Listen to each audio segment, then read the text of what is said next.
All right, we are back. Welcome, you guys. My name is Donovan Sadiq. I'm the recovering Democrat, locally known as the IE Informer, and we are here on a Wednesday, October 2nd. We are in October, and we have triple-digit weather. Yeah. And once again, I am here with my good buddy, mayoral candidate, Moreno Valley, DarylTerrell. And Daryl, what do you think about this triple-digit heat? It's like, man, it's like the devil sitting outside, man. I mean, it's like those things you see on Facebook, the melting fire hydrant. Right. I mean, it's crazy. We live in planet California. Right. We don't live in, we're not in the United States. Yeah, because usually about this time of year, it's nice and cool and mild. You got that nice breeze that comes through the valley. And it's been like, it was 104 today, I think, 104, 103. Yeah. And I'm just like, what is going on? It's going to be triple digits for the next 4 or 5 days. Wow. So, which is kind of, makes you wonder, global warming. Yeah, it does make you wonder. Maybe we need to plant more trees around the Inland Empire. You need to do something or get a bigger air conditioner.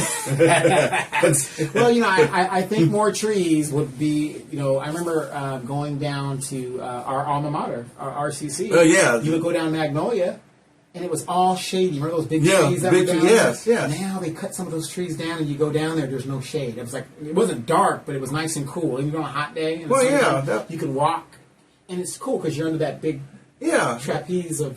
It's like you remember the old Main Street America, the trees lined up, hovering, you just driving down there, and the lights is... Yeah, and it's nice and cool. It's nice and cool. So we have another week here, by the way. So welcome to the show again. I appreciate it.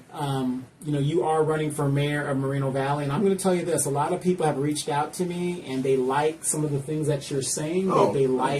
They like the ideas. The Trinity Baptist meet and greet was definitely excellent. I think you stole the show out of there. Corrine Brown, she did a good job too. I know she's your opponent, but she had some make it plain ideas, which I thought were pretty good. So let's be fair. She had some good stuff, but Daryl, I think you were the one that was like putting it out there, saying this is how it is. This is what I want to do, and you kind of separated yourself from the group. Well, Donovan, every time you go to a campaign, we see this on people's website. Mm-hmm. It's always this bland stuff. Yeah. It's like, great job, blah, blah, blah, but they never say how they're going to do anything. Right. For me, I just like, if you ask me what I want to do, I tell you exactly how I would do it. It may be too long, but I can make it short. Right. Okay. Gotcha. We're both alumni of RCC, and I look at the changing in the city. Of course, we've seen the demographics change, and when I say demographics, you guys, this was a military town. It was an Air Force town. San Bernardino was an Air Force town as well, so you had kind of an extension of all these Air Force people within a 12-mile radius of each other. So the city's changed a lot, and you remember when there was RCC's Riverside City College. Yes. Then it went to community college. Now it's back to City College. Yes. But they opened up the Moreno Valley campus. I noticed you got your shirt. So did you go to the campus to get that or what? Yeah, I went to the campus. I went to visit the campus and see the campus again because some of you don't know I ran for the RCC to represent as our trustee for the Moreno Valley college area. Mm-hmm. And sometimes periodically I go to the college and talk to the students there, and I went to the bookstore. We had a good conversation, but I like this shirt. Okay. It says because it shows support for the college. Yeah. We are a college town, and some of you people don't know we have a college right here in our backyard. A lot of people don't know that they go down to Riverside RCC. Matter of fact, it was funny. 2 weeks ago, I went to the bookstore at RCC, and I got me a little RCC shirt, and it was $16. I was like, God, it's kind of expensive. Now that shirt would have been like 30 something. Yeah, you know how much this shirt was? I think it was like $24.99, but it was worth it though because we got to support our college, and I support Moreno Valley College. Right, and what I like about it is not only are you representing the college, you're representing the city as well. Yeah, like the Moreno Valley, and then college. Like I said, a lot of people don't know the college is right here. Yeah, and it's the most underutilized college we have. Yeah, and it serves a purpose also too because, as I said earlier, that Moreno Valley College is underutilized, and that's important of bringing in other industries. Like I said, the high growth industries that we have in our city that don't have. There's career paths to those, but there's really no way to get there. And Moreno Valley College is the key to getting to those jobs. You just have to link up. Sometimes I really wish that the best way to highlight things is advertisement, right? Like right now we're in silly season. We see you guys signs all over the city, right? And that's how some people recognize you, because you're advertising that you're running for mayor, you're running for council, you're running for school board, whatever it is. I wish the city would give some kind of rebate or something for like alumni of like Moreno Valley or RCC, wherever it is, so that people can go. Like I said, I like those shirts, so people can go and buy those shirts, at a discounted price. Yeah, I agree. What I mean? They are a little bit pricey. They are pricey. So I rather, with the way things are right now with the high prices, I would rather save my money and go get me something I can afford at Walmart or at the BX or something like that. But if I can get that shirt at 10% off or 20% off, that's a great way, because there's a lot of us here that went to Moreno Valley. Well, and that's the thing too, bringing about the partnership between Moreno Valley College and the city of Moreno Valley. We have to utilize. We are a college town. We got to do more partnerships and advertising Moreno Valley College. We don't do enough. It's not enough just to have free tuition, but we need to do more as far as economic development, so we can advertise kids. We have a college in your backyard. Utilize it. You can go here, then transfer after 2 years to wherever you want to go. And we haven't done enough of that. Right. Let me ask you this. Yes. I remember when it first opened, I took a class there. Had to withdraw, but anyway, I was in the military. I had to withdraw because I was in the military. But what is the primary programs at Moreno Valley College? Like like RCC might have nursing and general studies or something. What's the primary? Because I know Norco, the big thing was logistics over there. Because I was one of the first people that took the logistics in Norco. So like in Moreno Valley, when I think of Moreno Valley College, I don't really know what programs are really over there. They have that. They have the dental. They know the dental. Then they have the medical assistant or physician assistant program, and they have now they get into graphic designs. I think one of the buildings I went to. So they have those, but they have general. But that's what people, when you talk about Moreno Valley College, the first thing you talk about is the dental assistant, or because they used to have it where they had all the cohort, I think, at Moreno Valley College. All the physical assistant, medical, and the nursing program and stuff like that. Yes. Wow. Okay. See, I didn't know that. I'll have to go pay that place a visit. I pass by it all the time. And they have They have good veterans resource center. Yeah. Oh yeah. Yeah. Hey, we got lounges, computers. Yeah, you got all that pins. If you missed anything, I'm telling you, to not be a veteran nowadays is, to me, ludicrous. It's just, I know people don't want to go to war and stuff, but hey, you're playing Call of Duty at home anyway. So let's see if those skills are real. Yeah. Right. So awesome that you're doing that. If you become mayor, what would be your relationship as a alumni with that school? Well, and really all three schools, because you kind of attended all three. Well, the thing as mayor is, as I said before, the key to our resurgence economically beyond warehousing is to create a apprenticeship training program, like an earn and learn program, high growth. And I think linking Moreno Valley College with the city, leverage our costs and resources, will create pathways to jobs in our community that pays a livable wage and economic mobility, but it will bring in other industries that we only could dream of. But also, too, we could utilize Moreno Valley College to try to help to get a swimming pool, baseball, so we can have more partnerships. So my thing is to build partnerships, not only economically, but also for youth sports and all kind of opportunities. That's what I would want to do. Okay. Oh, yeah. Yeah, well, you got to get something else? Go ahead. Another thing, too, there's a lot of government positions at the city hall that needs to be filled. Oh, wow. Yeah, because there was a young guy, do you remember back in 2022, his name was Eddie. And he currently works for City Hall right now. Okay. And so the thing was, the Moreno Valley College didn't offer any career paths to if you want to work in city government. So my thing is to link Moreno Valley College with city government and to create those type of public service pathways, but also public service careers or associate's degree, working with Moreno Valley College. Okay, that sounds pretty good. Let's talk about real quick current events. Okay. Current events right now. Number one, what I want to talk about is right now is the debate last night. Did you see the debate? Yeah, I saw part of it. I saw it. Yeah. In your opinion, from what you saw, who do you think won? Vance. I mean, based on... He answered the questions. Yeah. He was more like he was just being straightforward with the answers. Mm-hmm. He wasn't trying to rehearse or remember talking points or I'm forgetting this. He actually talked to us, the people, about. He gave his honest opinions about that. Right. Yeah. He was real. Yeah, and I agree. I believe Vance won myself, and I'm not saying that because I'm going to vote for Trump or whatever the deal is. You know, you got to be objective when you look at these things, and unfortunately there is a winner and there's a loser, and he just by a slim margin. It ain't like he just stomped the guy.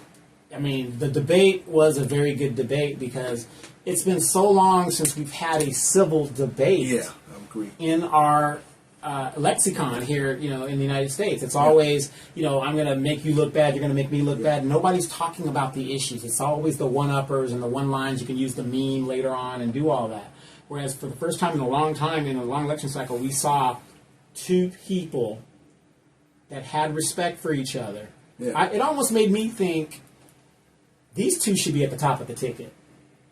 Well, they were more I guess you call more focusing on how we are talking right now. Right. And it wasn't, he didn't rehearse. Mm-hmm. Like I said, he didn't rehearse anything. He just gave his honest opinion. Yeah. And I think sometimes we're missing that instead of trying to get, like you said, the one-liners, the zingers, mm-hmm. instead of just answering the question. If someone says, are you better off than you were 4 years ago? So, that's my mother was a single parent raising me and my sister in a small middle-class town where the grass was really nice and cut. Yeah, instead of saying, I get so tired of hearing that from her. God, answer the question. Well, it's like for me, are we better off than we were 2 years ago, 4 years ago? No, we're not. No. Wow. Just look around you. Right. Okay. Working 2 jobs. Right. Well, let me ask you this. Since you're bringing that up, and I think it's very important.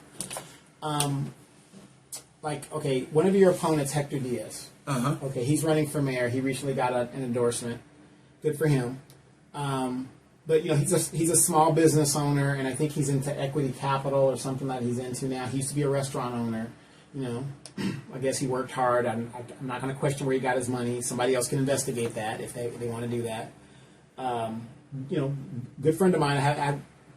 I'm not throwing no shade at him. All I'm saying is he has money. Somehow, he's not bagging groceries at Stater Brothers. Yeah, he's not, going Lowe's or anything like that. Patsy Brown, she works a nonprofit. She retired from whatever. She's a pastor or whatever else. The difference to me between you and your opponents is I could more so identify with you than I can with them. Because like you, I have a degree, bachelor's degree. Yeah. I went to RCC. I've lived here for a very long time. I was in the military, but what I'm saying is the military isn't peaches and cream, and the money isn't great. Trust me, I'll tell you that right now. The money's not great. But I can identify with you a little bit for the simple fact that, you are doing what people would think politicians wouldn't do. Yeah. Oh, wow, he's got you're educated, or he's running for mayor, he's got these endorsements, but you're actually working a regular type job. Yeah. There and at Lowe's. And I'm thinking, wait a minute, this guy could possibly be mayor, and he's working a job that I could probably get, if I apply or something like that and go through the training and stuff. And so in doing that, how does that make you feel compared to your competitors? Well, as far as my competitors, I look at it like this: I'm living a life that a lot of people live every day. I mean, that we can relate to. Yeah, and here's the thing, because I'm on the planning commission. Now, I always tell you got that too. And I tell this story. You know, I'm bagging groceries at Stater Brothers up on Pigeon Pass. There's one customer comes in and says, "Hey, you that guy that's on that TV? You on the city council?" I said, "No, I'm not on city council, but I'm on the planning commission." He said, I can help you. He says, and I'm bagging. So I'm bagging me. So I'm asking them, "Hey, you want me separated?" Right.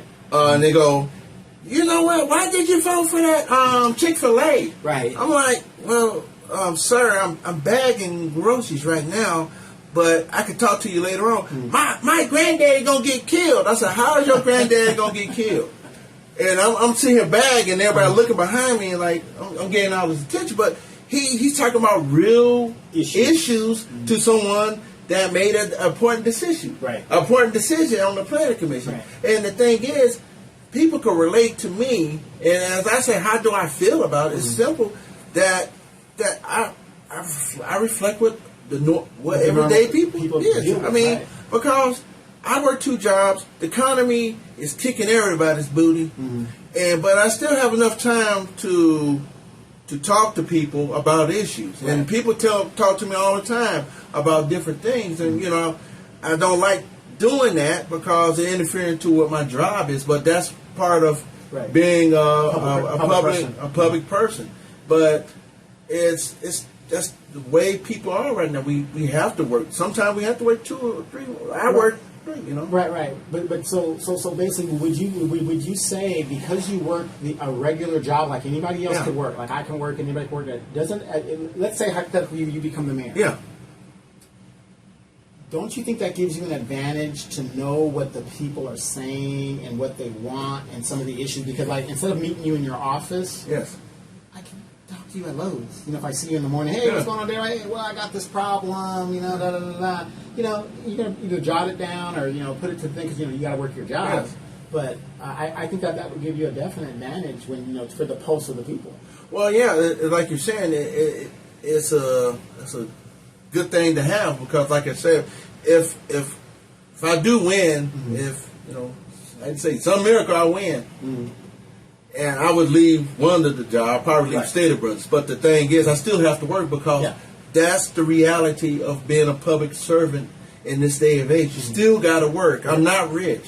I'm still 50. I'm 55 years old, and I'm still got to pay my bills. But at the same time, I can serve the public, and I understand what they're going through because I see it I see it every day. People come in. You're experiencing it as well. Yeah, I'm experiencing what everybody feels, so I can relate to it. When I talk about a UBI, when someone asks me, "What do you think about a UBI?" I say, "You know what? If I wasn't running for it and they offer a UBI, I would consider it, but maybe I won't do it. But somebody else may do it because maybe that little $100 or $200 will help them pay their rent and help pay the bills or make a mortgage. Who knows?" Right, absolutely.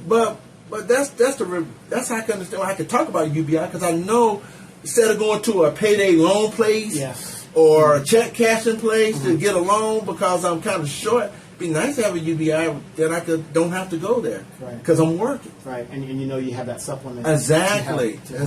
Yes. So let me ask you this: in this campaign world, you're working 2 jobs, you're doing this podcast. A lot of people we got 100-degree weather out there. A lot of people are out there walking and stuff like that. So, I mean, what is your mantra when it comes to campaigning? Well, it is a little some walking, but as Donovan, we go back 2020 now the pandemic election, and the first thing you told me this is people look at this. They look at your cell phone. People, minds are now high tech. They want to know what's going on quickly. So my thing is, we spend a lot of time. We want to knock on doors, but I think the most efficient way you get your message out is what we're doing right now, or doing podcasts, or doing videos about what you stand for, posting things. Because if I want to know about my opponents or anything, all I have to do is go to their website and look at it. If I want to comment or I want to make a response, I can do is go to Facebook Live and make a video about it. Because everything has changed. It's not it's not the call on the telephone. Now people send you texts about campaigns. Right. Campaigns have become high tech now. Right. So door knocking, I still do, but I rely mostly on what we're doing right now because this is where. But the door knocking is a technique that has phased out. Basically, it's going to phase out because at 100-degree weather, and no shade to older people. We're older people. Yes. We're middle aged now. We're not the young Thundercats we used to be. Yes. Right? But you've got people that are in their 70s running for mayor. I can't see these people. Whenever I see an older person talk about, well, I'm going to run for mayor, and we know a good part of the campaign season is in the summertime. We live in the desert, for Christ's sake. Yes. I can't see a 70-year-old out here knocking on doors, talking about, hi, will you vote for me? And you go to the next one, the next one, the next one. And remember, Moreno Valley isn't the Moreno Valley when we came here. We had, maybe 60,000 people? Yeah. In the 90s or whatever it was. We're over 210,000 people. In this district, we had, there's at least 60,000 people just in this district alone.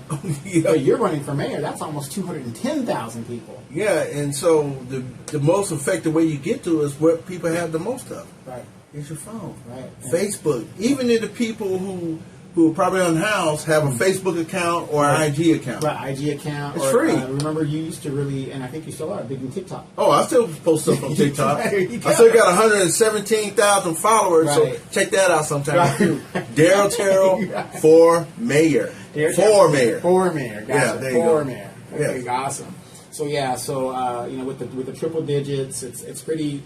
It can be dangerous out there, especially if you're an older person. Oh, to do that. And then if you think about it, since you work, you have to get off of work, which is in the evening time, and then go knock on people's doors. And I'm going to tell you, I haven't worked in 12, 15, I don't know, since 2012. I haven't worked since 2012.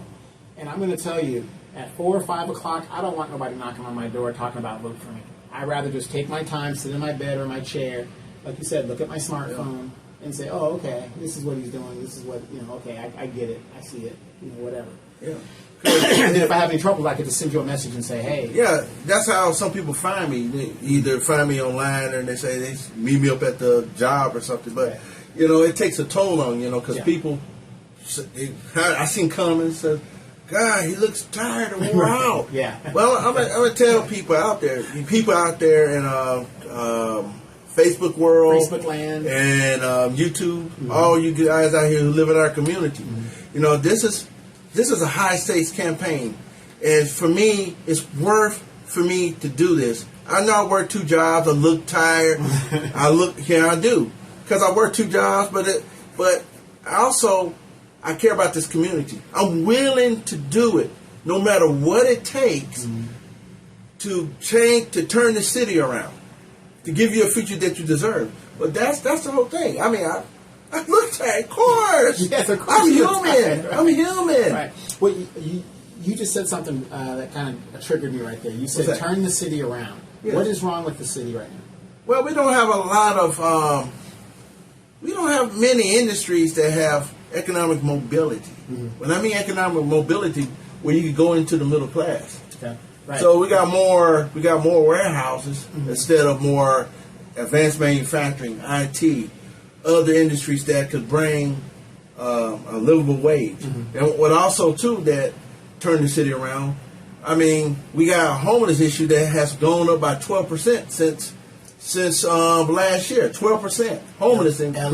LA is shipping them out here. Well, that's the point. We haven't dealt with that yet, and so. I mean, you have issues like that. Then you have the housing issue. We need more housing to drive the prices down. And that's what I'm talking about. We need more affordable housing, but also market rate housing that people can afford. But in order for you to see that the thing about homeless issues is, this is job security. Because if you teetering on one side or another, how are you going to ever afford a house? But the interest rate's still high. But at the same time, if you don't have a job to have economic mobility, how can you ever get out of that apartment to buy a house? Well, let me ask you this question when it comes to housing. I think one of the biggest problems that we are having, and I know, let's say you're the mayor. Okay. You're going to go up there and meet with the governor. Gavin Newsom is still there, whatever. Within 2 more years, whatever, there'll be a new governor or whatever. But you're going to go up there and you're going to meet with the governor. and you're going to throw these ideas out of housing, the housing problem. You guys are going to talk about that in whatever committees you guys form as mayors. And one of the biggest problems, I think, in the housing market is these equity firms buying whole communities and making people renters. So they're driving the price up because they can afford to do it. So, that's one of the issues of homelessness, because our young people won't be able to afford it because they're turning them into automatic renters. I got you. Would you think, and this is just my solution, I think there should be equity firms and banks should be outlawed from purchasing residential property. They can buy all the commercial property they want, but the residential property should be off limits. What are your thoughts on that? Well, that's the thing, that it's a state issue. Sure. But to lobby the governor and to stress that what's the reality is happening down here, because the one size fit all that happened in Sacramento doesn't work for Moreno Valley. And whether you're saying that you get situations like you say, these firms buying up whole community, making people renters, that's not the American dream. The American dream is always buying, wherever to own your home, like you own your home. Individuality. Right. Yeah. And so my thing is, I think I answer the question that there should be a piece of legislation. We should get our legislature, and that's something that all mayors in every city should fight to have this stop, so people could be able to own a home again. Right, have an opportunity to buy a home. Not to be renters. Because with the banks who have billions of dollars, how can you compete with that? There's a property I want to buy, but here comes the bank saying, hey, we're going to buy it right now cash. I don't have $500,000 sitting around, so how am I going to be able to purchase my dream home if this bank says, oh yeah, you could come in with us and become a renter? I can't compete. Nobody wants to be. People don't want to be renters. Right. People want to own property. Right. That's economic empowerment. That's what we lacking in our own community, because we got a lot of renters, but not a lot of people that own property, own homes. Right, because your house is your collateral. You can use that exactly. to help advance yourself to the next. Yeah, and we don't do enough of that. I mean, there's programs that District 5 has. When I mean District 5, the Riverside County, the county has to help first home buyer program. That'd be a good avenue. But like you said, if these banks will continue to buy up, who's gonna be able to get it qualified? Well, what's really scary is you've got, and I'm not trying to disparage any other city, but I mean, come on, Banning and Beaumont, $700,000 homes, all the traffic that is coming through the Badlands, people that are commuting all the way from LA, people are being pushed out farther and farther to purchase these homes, and it's like, it just doesn't make sense when you've got homes that are right here that are, I'm not saying they're abandoned, but they're not being, people can't afford it. Yeah, well, that's the reason why we gotta keep, like I said, more houses we can improve in, and more things we can do to help the builder industry to lower, to push the prices down. Well, let me ask you this, since you brought that up. Okay. Kamala Harris has suggested a $2,600 or $5,200 or no, $25,000. $25,000 home help program, whatever that is, first time home buyer, whatever program. A lot of economists and a lot of people who have common sense says that isn't going to help a home buyer purchase a home, for the simple fact that if I was a builder, all I would do is take that $2,500 and increase it to the price of the home. What do you think about that? I think that what you just said, because if you're going to raise, I always use this analogy, if you're going to raise taxes on me, don't worry about it. I just put it in the house and I get my money back. Right. So they'll increase, like you said, the housing. But see, the thing too is, why are we continuing to duplicate programs that's already out there? Because we that's our problem in the federal and state governments, that we fail to look, even in City Hall, to see what programs are working and which ones are not working. Because those programs probably got cobwebs on them that we haven't used in years. Right. How have we even looked in to see if we already have? Because I hear people all the time, there's a first-time fire program at the in the federal government. Why we need another one? Is the other one ain't working? Well, you got a lot of ignorant people in America, so you just tell them what they want to hear and they get excited about it, right? Well, that's because people need to start educating themselves about. Just like I was saying, because we continue to throw money at so many problems and create more programs with a lot of bureaucrats without looking at the facts. What the programs we have, are they working? Right. Is it efficient? What is the turnaround rate? What is the results of all this stuff? Right, but do you think it's the government's program or their reason? I mean, when you've legalized marijuana, which does not, and I'm not. The issue is not if I'm for marijuana or against it. That ain't what I'm saying. But we know that marijuana does not. It's not meth. It doesn't make you get hyped up and you want to, just run around the house or whatever the deal is. Marijuana basically slows you down, right? In a lot of cases. A lot of cases it does that. I've never used it, but that's, in my observation, it doesn't motivate you to do anything. Okay. So if you've got a society that you've put on drugs, what are we expecting here? As a famous saying goes, you get hoodwinked and bamboozled, because if you're in a state of fog or whatever, they could do anything they want to. When I say the government can pull a fast one on you, you wouldn't even know it hit you. Well, what do you think is what's happening? I mean, when you've got people that will willingly, I know people that are paying $1,000 on a Subaru because their credit is really bad, and they got into the 19% APR, and you're like, there's no way in my right mind would I enter into a contract like that. But you've got people that say, I'm so desperate for a car, I have to have a car. You've got some people that are saying, I have to have a house. Then they get trapped into these loans or whatever, just like in 2008. Predatory loans or whatever, and they ruin their credit and they end up homeless. The biggest group of homeless people in California and the United States, black women and children, believe it or not. So saying that. Yeah. So the thing is, when everybody's doing dope, drugs, marijuana, whatever, how can these people actually look at the programs, or even know the programs are there? They're walking around like zombies. They're in a fog. Well, that's the thing about it, because a lot of people don't know about.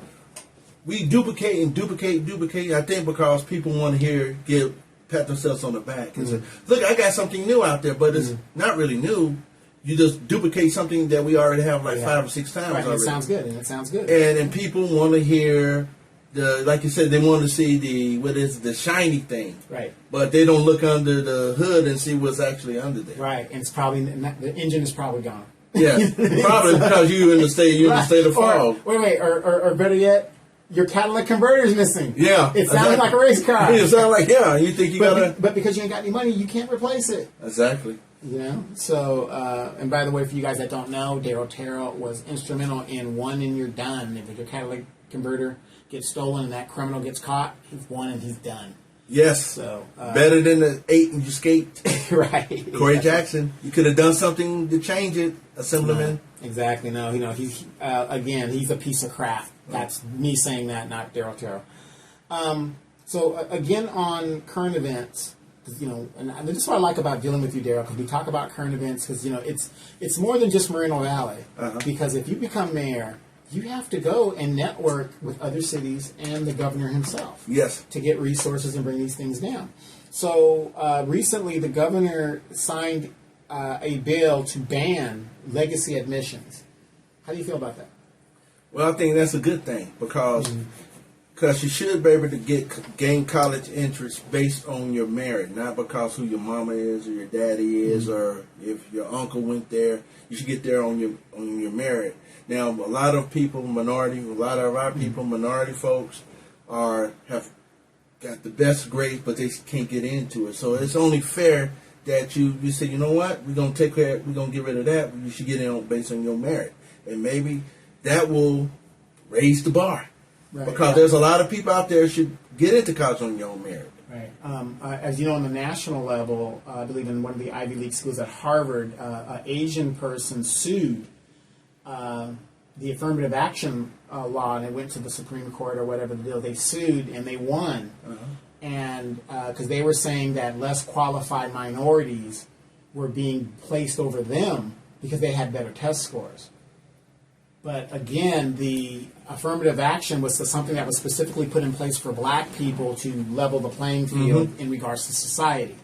But these Asians sued, and they won, saying that, hey, I've got great test scores, and I'm not being allowed to go into Harvard because this minority who has a lesser test score gets in based on that. So the federal government basically got rid of affirmative action for admissions.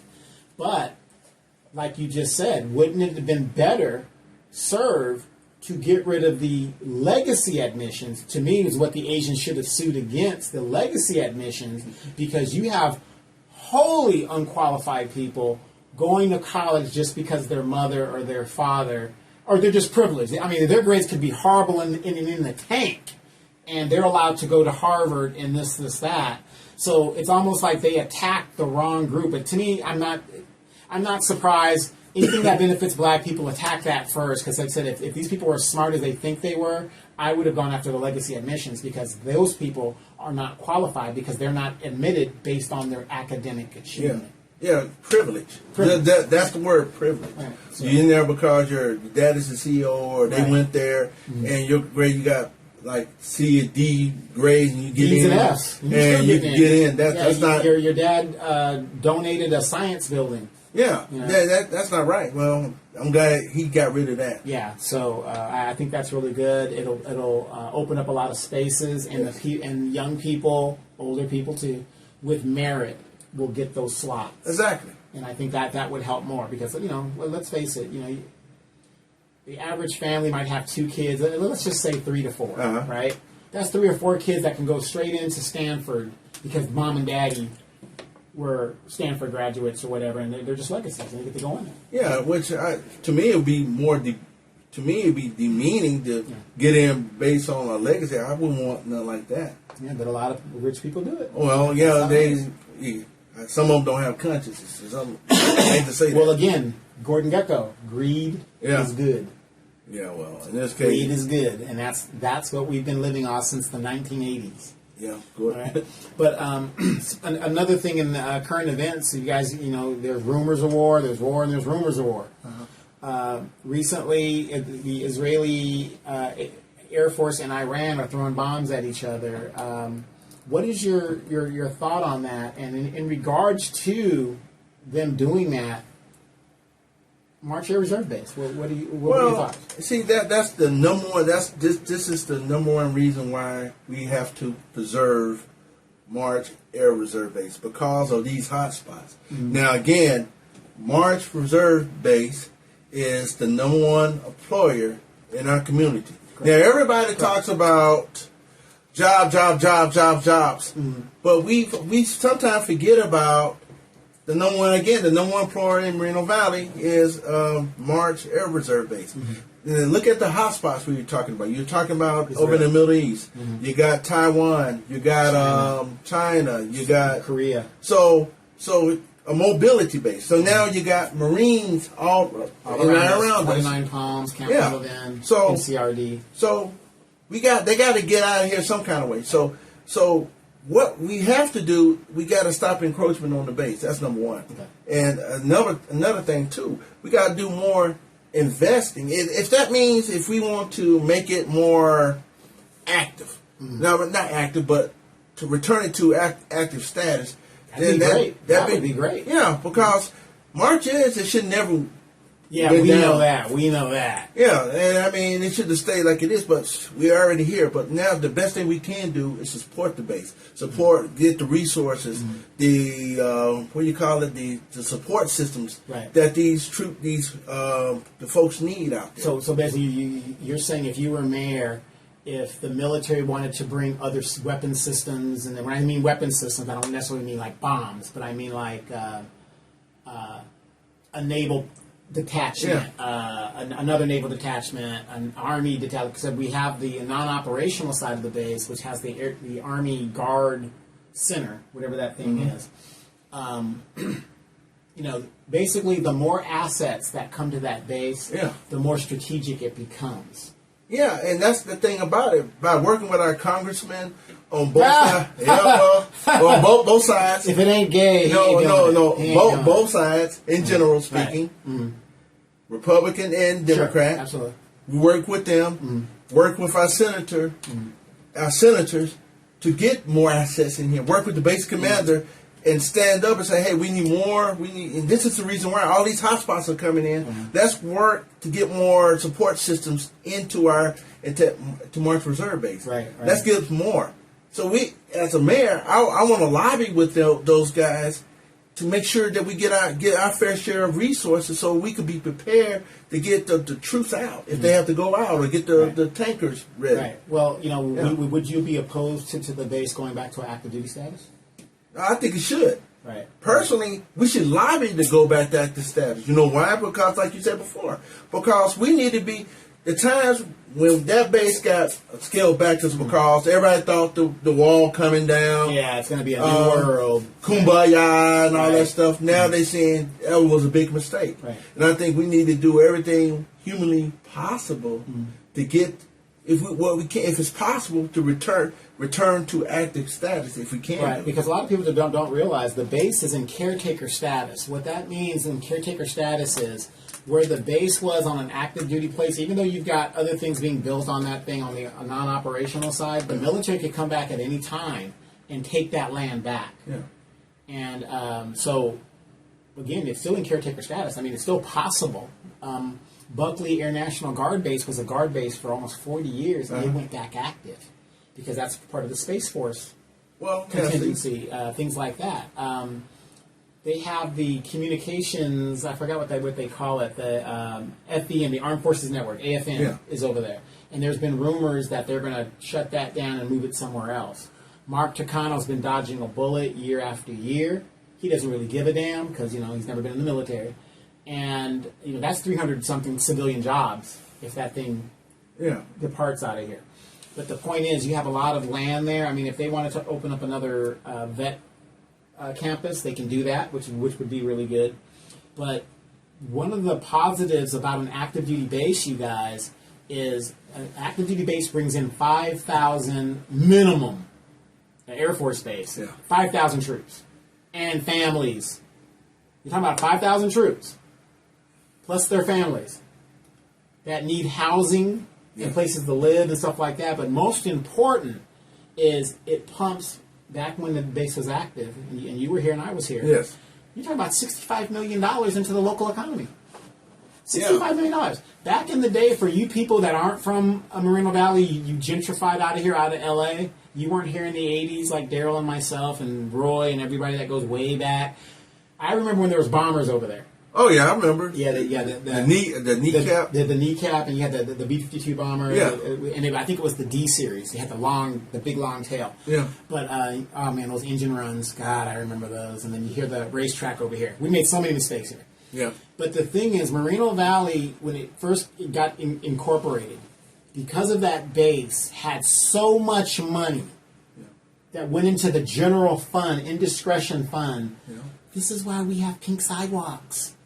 They were just spending money, just thinking of things to spend the extra money on. So when a base comes, an active base is usually in your community, it pumps about $65 million into the local community. Dry cleaners, restaurants, homes, hotels, you name it, it really does happen. So I'm glad to hear that if that does happen, that you are for the base coming back active. But the thing is, it's going to me, it should come back active because it is the only mobility base in Southern California. You got all these Marines over here. There's no Marine and Army bases up north, major. You got Fort Irwin, but that isn't like a major base. These Marines got to get to the fight. So, to me, a reserve base in itself can't do it because you don't have the personnel. Well, that's why. Again, with all these hotspots coming up, and we have to get more support systems, and we may have to reopen to go back to active duty because times are changing. Yeah. It changes everything. Whoever thought COVID, whoever thought these other things going on. Right. And we need to be there as a partner to support that base and make sure we get all the assets there. Right. We need. And at the end of the day, the DOD makes that decision. It isn't Moreno Valley. It isn't the governor. It's the federal government has to make that decision when it comes down to it. But real quick, locally, the animal shelter, I know we talk about the animal shelter often, but if you don't talk about the animal shelter, there's a lot of people that are animal lovers. Yeah. So that's a lot of votes. That's a lot of votes. Yeah. Recently in the animal shelter this week, we have a lot of lizards and turtles. And what I mean by lizards, we're talking about iguanas. Iguanas? That are in the animal shelter. How big? They're pretty nice size. I posted them on my thing, and you can go to Moreno Valley pet thing. I forget which one it is, but there's a lot of things up there. But a lot of iguanas have been up there. Some snakes. We have a couple snakes. Ooh. Okay. I think like 4 or 5 brown snakes and a couple of pythons and things. And when we talk about the animal shelter, everybody always talks about cats and dogs. That's all we think, or maybe some horses every now and then. But we never talk about the lizards or the turtles. And they got a lot of turtles available. So, what is your stance, or what is your policy in regards to the animal shelter? Moving forward. And I know we got issues there. It is a kill shelter. I know. Well, Well, I think we should follow the lead what the county is doing and get a study going. I know the study. When I mean a study, to find out what can we do, bring in experts like they have to go over our animal shelter to see what the strengths and the weaknesses are, and to come up with a game plan on how we can go forward. But also we need to expand the shelter itself. We need more personnel there. We need more vets. We need more. We need to create more partnerships in our community, veterans that will offer services at a reduced cost, and maybe we could do more using some of the general fund money, maybe coming from the Moreno Valley Community Foundation to subsidize people that want to get spayed and neuters, and the other little things that may cost a person arm and leg that maybe want to take a ferry or a hard shell friend home or something. Exactly. Exactly. How many of you guys know, all in the month of September, the animal shelter was doing free shipping? They were doing free shipping all in the month of September. So if you can't afford certain things, if you really pay attention and really ask the question, you got a city app that has news on it. I use the city app all the time when I do stuff. And you could have got your animal shipped and stuff. And the animal shelter does, and the Friends of Moreno Valley Animal Shelter, they do a great job of returning those animals to their owners. Okay. So that's a really good thing that we should really get into. But here's a question for you. Yeah. Why do we have to centralize our animal shelter now? I know there's not a lot of land left to build out, but we do have some spaces left. Why can't we make a satellite animal shelter on the east side of the city? Well, that's a great idea. Why do we have to keep it all over here consolidated? Why can't we go to the east side? That's I think the problem with most of our stuff in Moreno Valley. I think we should have substations on the east end of town, north end of town. We got them down here. A lot of the services should be kind of spread it out a little bit. Well, what I think what we should do is you got 5 districts, right? Yes. Why not have a satellite? You have a main one in one district, and then the rest have little satellites. Well, yeah, I think that's spread it out. I think we have to know the reality. We have to look at it and see how feasible it is, and if it's feasible, we should look at doing it by district and see where it could be more effective at. Right, because why should one district be inundated with a bunch of animals and then you can't expand in that area when you can say, hey, you know what, we could go to District 2, we could transfer some animals to District 2 that has this brand new facility and stuff to do that. That makes sense, because I'm looking at what you're just saying, and it's because there's a lot of private space up in District 2 that could have a satellite, like we have the satellite libraries. Then why not have a satellite or animal shelter? Right, and so instead of having to take that dog or that donkey, and by the way, there was a donkey hit the other day. Yes. It's unfortunate. You guys, it is hot out there. If you have water, a bucket of water, leave a bucket of water out there if you see the donkeys and get them hydrated and stuff like that. And if you happen to hit a donkey, please do your best to get the license plate of the person that hit it. Unfortunately, I think that donkey that got hit the other day passed. But, it happens. But I don't see how you can hit a donkey if you're going the speed limit and you're looking. Yeah. Because they're there. You know they exist in the city. Whenever I'm driving in the city, I'm looking for the donkeys and making. Yeah, I am too. I'm looking everywhere. Yeah. So, but a satellite thing, it would help with the congestion because this one here can't expand. Animal shelter can't expand. So why should I have to drive all the way to District 1 to look for a furry friend or thing when I can have a little shelter? Yeah, like I said, if it's feasible, then we should look into the possibility of having a satellite. Like we can do it on a pilot basis and see how it works out. Okay. But it's a good idea. That's what I'm saying. The best ideas comes from residents out there that think outside of the box. Okay. See, government don't have all the answers. It's the people out there like you guys that have the answers. And that's the kind of suggestions that I'm going to look for as mayor is your best ideas and see if it's feasible. And if it is, let's see if we can make it work. Okay. That's what representative government is supposed to be about. And we're talking about furry friends. Here's one of them. And he's an animal shelter veteran, and I got him 8 years ago. Yeah, this is Tylen. The terrible Tylen. Look at that little ears. I like cats. He's very, very spoiled, but he tricked me because, when I saw him in the animal shelter, he kept meowing every time I passed by. So I finally adopted him. Then I get here, he doesn't want to be touched. I mean, he's trying to scratch your eyes out? Yeah, he's on his own, so I had to leave him alone. But I love him anyway. But one of the biggest issues, and you touched on it earlier in the program, was we are having and being inundated with a rise in homelessness. What is your plan? Well, as I said in so many countless on my platform on Facebook, the thing we have to do about homelessness first is we have to have we'll lay it down like this, and we have programs in place. We have the foundation, but we have no collaboration. The Salvation Army can't do everything. Right. We can't have a whack-a-mole solution. But what we can do is let me explain something else. When I say collaboration, now let me go down the list. Southwestern Riverside County has a homeless collaboration. Mid County does, which is considered San Jacinto and Hemet. Norco and Corona has a collaboration. But guess what? Moreno Valley, we're not in the collaboration. Riverside is not in the collaboration, or Paris. We should have a collaboration with consists of those three cities: Paris, Riverside, and Moreno Valley. Then we should create a strategic plan. And the reason I say that is because which would include nonprofits, the school district, because they have at least 3,000 kids that's right now unhoused. When I mean unhoused, they're not living on the street. They might be living in cars or a relative's house. Surfing. Yes, and faith-based, and work together to come up with a plan with experts that know what they're doing, and include Salvation Army to have a plan. But also at the same time, while we're doing this, we need to reevaluate the programs. Which programs are working? Which programs we have in the city are working?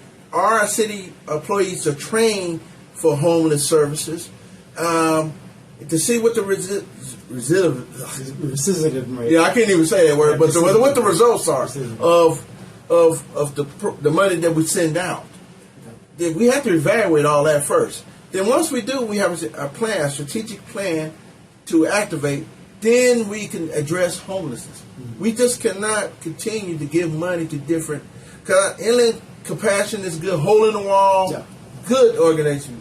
Julianne does a good work, but see the thing is, we have to bring these guys together in a coordinated effort because you just can't keep doing what we've been doing.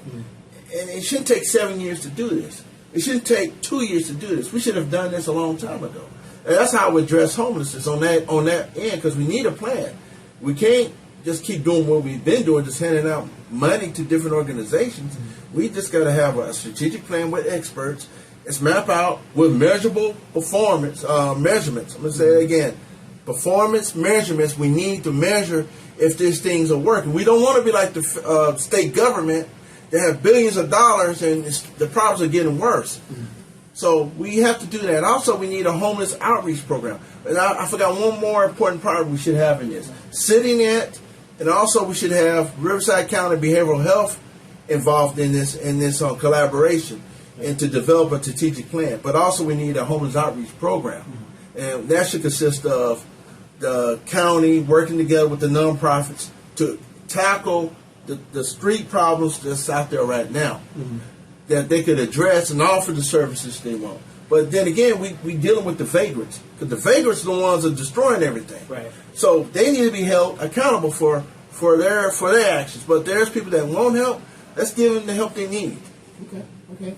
We have a question here, and it says, lately there's been a lot of breakdowns of trucks along the 215 and within the city.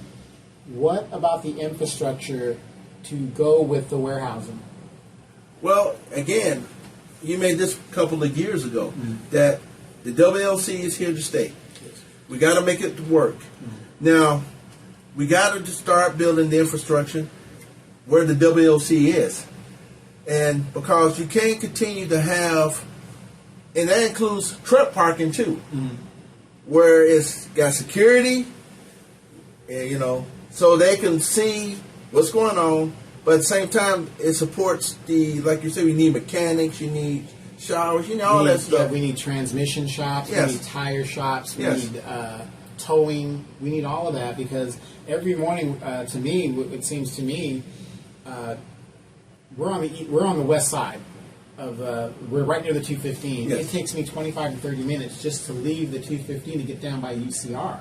Yes, I know exactly. And on the way down there, you see cars and especially trucks that are broken down. Now, you people, I don't know how many accidents you've seen in your lifetime. If you're not going to stop and help the person, keep driving, damn it. But anyway, here we are, built out with all these warehouses, and yet you don't see any infrastructure. From my understanding, there's only one truck stop, and that's in front of March Reserve Base main gate. Well, that's why we need one on the outskirts of the city, way where the WLC, and there should be land over there that they can develop to have a truck stop. But when are we going to do that? I mean, because you can't wait until the WLC is here and then say, hey, we need some trucks. We should be doing that right now. Yeah, you're right. It should be just going on at the same time you building the WLC. You should be doing now. Yeah, you should be doing it before. And that's the thing is, because also too, with those jobs comes with careers. Reno Valley College again create another thing about truck mechanics and a whole different type of career path that pay good money. Right. But again, as you say, and I agree that they should be on the same path, but we should already have the infrastructure in. But yeah, you just can't wait. Yeah, absolutely. You brought up the idea now. It is said that we have over 30-something parks of some type in Moreno Valley. Yes. 30-something parks. In those parks, you have sometimes a few baseball fields, sometimes a lot of soccer fields. We have a high Hispanic population, of course. Moreno Valley is the biggest demographics of blacks in the Inland Empire. They come to Moreno Valley. And that's in the Inland Empire. They're coming to Moreno Valley. But yet, we only have one rec center. So what I'm saying is, I know life isn't about having fun all the time, but we need some equity in how we disperse our entertainment. I like watching soccer every now and then when I'm overseas. That's what everybody's doing. When in Rome, you do as Rome, the Romans. But I'm not a soccer player.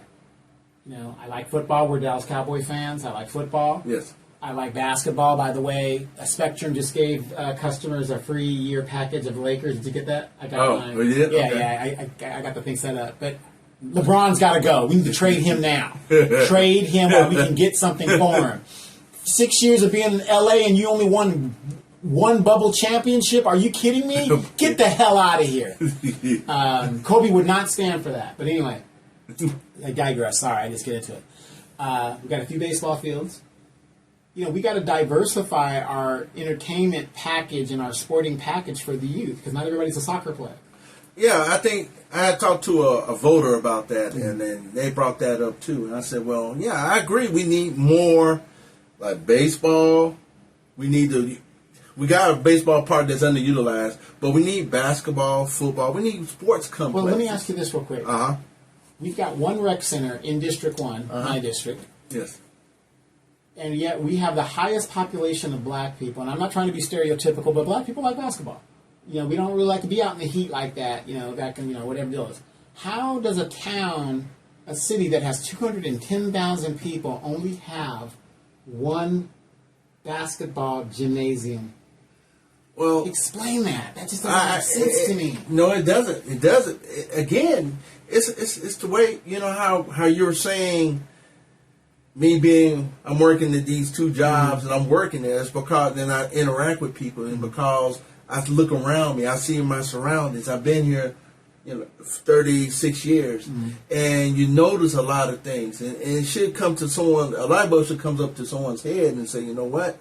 Why there's not basketball courts? Why they're not football fields? We're talking about indoor basketball. Yeah. We know we have the outdoor ones, but we don't like to. We're in the desert. Black people don't like to be in the heat like that. The thing is, we need more indoor basketball courts. But the thing is, it's because people don't look at their environment. They don't look at the surroundings. Because a rocket scientist could come in and say, you know what?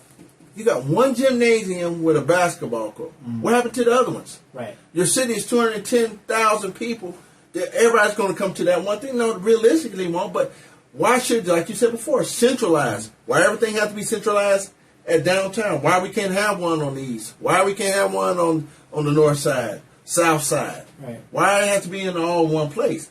That's because the fact that we don't look at our surroundings and see what we have in our surroundings. Right. Because if you did, it's just like me looking thinking about that catalytic converter thing. Right. Because I'm looking around, I'm hearing people talking to me about things. And a light bulb comes out here. How do we address that? Nobody else is addressing it except maybe 3 other cities are. So my same mentality is, if I was new, I came here and I said, wait a minute, you have only one gymnasium, so I'm going to go to the east side.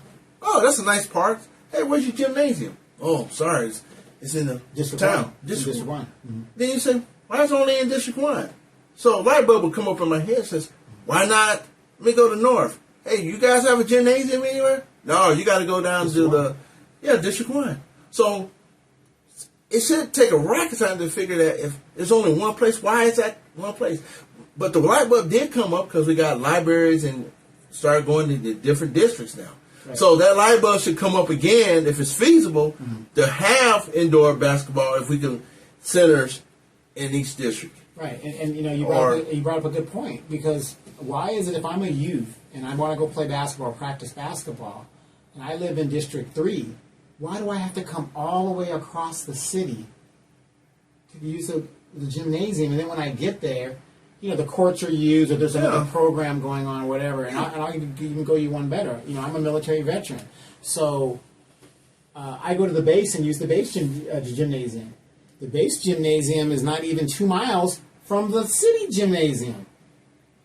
You see what I'm saying? Yeah. It's like, because I'm a vet, I got that benefit, but what if you don't have access to the base like that? But then you got 2 gyms within 2 miles of each other. Well, it's the same thing we talked about Adrian Mitchell Park. Here's that perfect example. Okay. Before, they said, well, you don't need no bathrooms or that kind of thing. So, I started, when I ran for mayor in 2020, I started trying to do research on that. I'm like, I wonder why that's the case. And, the general plan says something about it don't get utilized.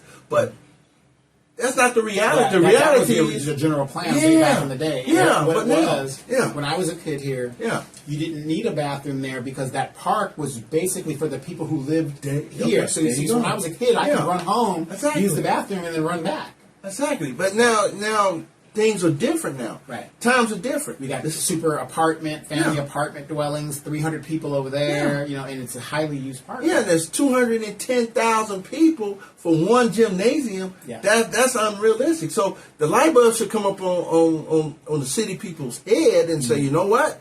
We need more gymnasiums. Right. Because it's hot as crap. Now, take this out. You out here at these soccer fields, where's the shades? It's hot as 114 degrees. I always say that. I'm looking out there and you're like, I can't do it. And they tell me, oh, it's coming. Why does this shit take so long just to build a shelter? And you don't even have to. It could be a portable shade shelter. It has nothing to be built. Yeah, you're gonna do that. But see, that's what I'm talking about, the light bulb. Light bulbs. And you see all these little tents going up. You're like, see, and the funny thing, we talk about the gymnasium, right? Yes, you have Moreno Valley High School, you have Canyon Springs, you have LaSalle and whatever these schools are that have gymnasiums in them, right? But the public can't utilize those. Yeah, it's for high schools, not for the public. Right.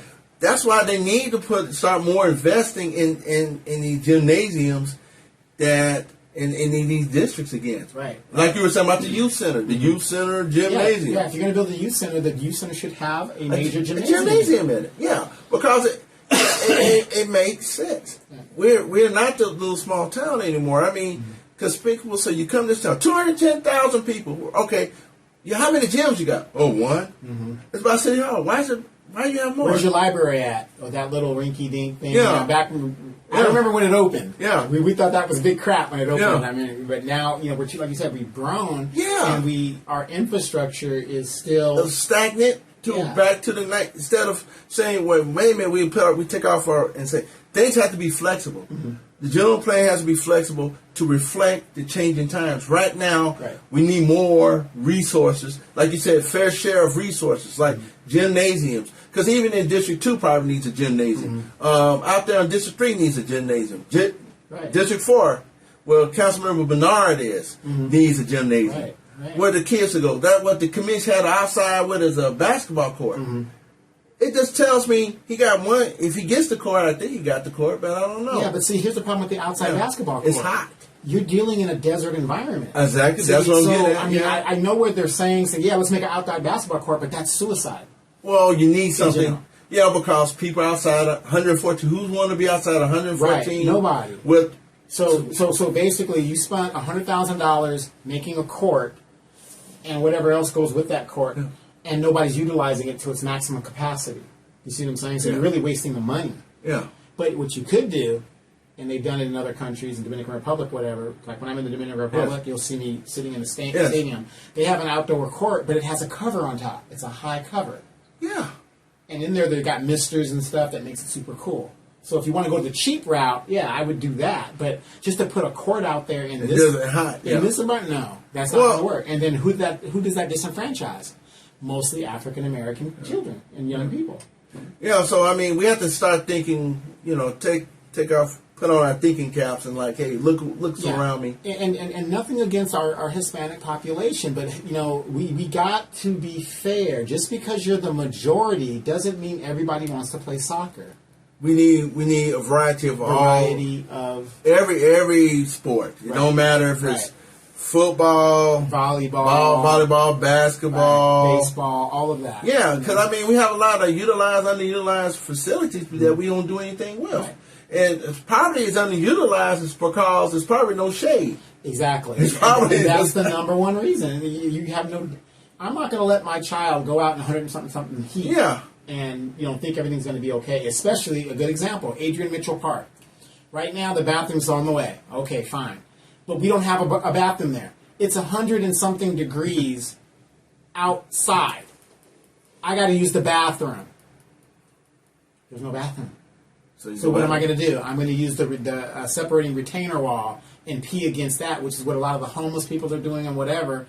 Now you have $100-something heat, and that smell gets burnt up and everything else. And you know what I mean? It becomes a problem on a problem when it doesn't have to be that way. Biohazardous. Right. And it doesn't have to be that way. No, it doesn't. Again, it shouldn't take that long to get but you getting one. But the thing is, though, the thinking cap should have been on to saying, eventually when you start seeing more it being utilized, playing with the football or practice baseball over there. Well, when they started building the apartments. Yeah, there you go. The minute those apartments were approved by the Planning Commission, you weren't on it at that time, they should have said, okay, that park next to it, does it have a bathroom? See, there you go. That's what you're talking about. See, that's what I'm talking about, the thinking cap, because the fact you just said from minutes ago, you're building a new 300, 500 apartment building, residential area, and you added on, you have this little small parking part. Where are all these kids going to go? There's not going to be enough room. Where are they going to go to the bathroom? There's no bathroom. So, okay, developer, you need to build a bathroom at that park. Thank you. You need to build more light fixtures. Right. You need more trash cans and stuff like that. Yes. Mm-hmm. You put more. If you want to build this thing right here, add more amenities to it. Right. Right. See, that should have went along with it, but it didn't. And you want to know why? Because it's Edgemont. Well, it should. I understand what you're saying, but that shouldn't be that way. Because people, when you sit up there on the planning commission, as I do, you see things like what he just said. Because some people ask the question, where are the kids going to go play in the park? We already got existing park. Is that going to be overloaded? Is it going to...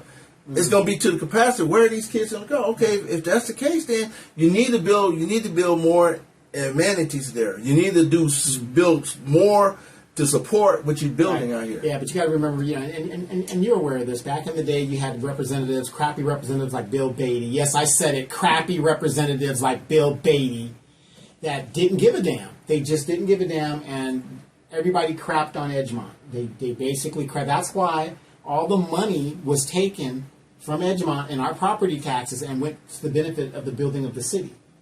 And now we want that money back, and we should be getting. That's why we got the new lights and they're well. That's the thing that it came from a nonprofit. They got the lights, right? Yeah. But the city should have been doing that, right? Exactly. That's what I'm saying. You can't.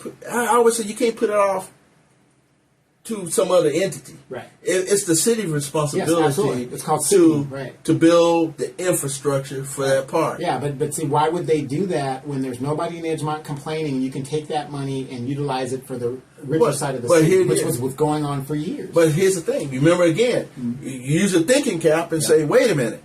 Okay, Edgemont, you're building all these things that's going to add to the pressure to these parks or the infrastructure. Why not invest more money into that area? Right, because that's a common sense thing. That's a common sense. If I was sitting up there on the city council and I saw this stuff happening, and I see this, okay, we're building apartments. Okay, where's the bathroom here? Okay, where's the infrastructure? Where's the sidewalks? Where's the street? Developer, if you want all this stuff, you need to add that too. Yeah. Now we know that that's common sense today, but back in the day, they didn't give a damn. They're like, oh, there's just a bunch of old people. It's an old neighborhood. Nobody cares, and that was the theme. Just nobody's gonna complain in Edgemont. Just don't worry about it. Well, yeah, that's the problem. Until Donovan retired and came back and started raising holy damn hell. Then we started getting stuff done. So that's, like I said, with people like, newer people like you on the planning commission, Elena Baca, Santa Cruz, Ed Delgado, people that, you're going to hear from. Well, yeah, that's the thing that needs to happen. I mean, that should, just like I said again, if you think about where I came from, I believed in community. Yeah. I still believe in community. Right. Even though I'm in Moreno Valley, I still believe in community. And I think being mayor of a city, I would think more of things like that. That's why you think about things like the UBI a lot. And you think about rent stabilization. You think about things like tenant relocation. Because, some apartments roach infested. Some things that the tenant didn't even do is because some slumlord decided not to fix it, cut edges so he could get that person out of revamp. Sure. That's why being mayor it'd be a good thing for me. Because the things that I talked about and I've seen, rent stabilization, things are like just cause. You just ain't going to kick somebody out because you trying to fix this thing, there's a remodel it and everything else, so you could jack up the prices and you're not going to let that person come back. That person should have the first right to come back there. But we have no policy like that, Donovan. Right. We have no policy, just cause policy. We don't have a rent stabilization policy. We don't have a tenant relocation assistance program that help against these slumlords that come in. And some of the things that they didn't even do, the tenant didn't even do. They weren't bad tenants because the slumlord didn't want to take care of his business when he had code violations, and he decided he or she didn't want to fix it. So therefore, he's kicking them out.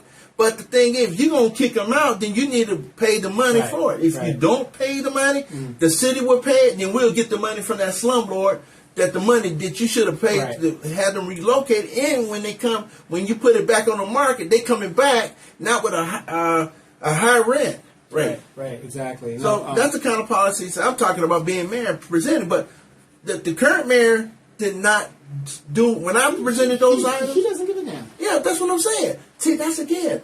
I'm sitting up there coming in 2023 talking about things like that that matter to people, because these individuals, again, people, he doesn't think about what's going on in your life because he never had to live in a slum. No, he has ambitions of doing other things for himself. Yeah. And he loves to hear himself talk. Oh, it's really nice when people come out and do all these other things. And he loves to hear himself talk. And like I said, and I'm not saying that because it's not true. It's true. He just likes to talk.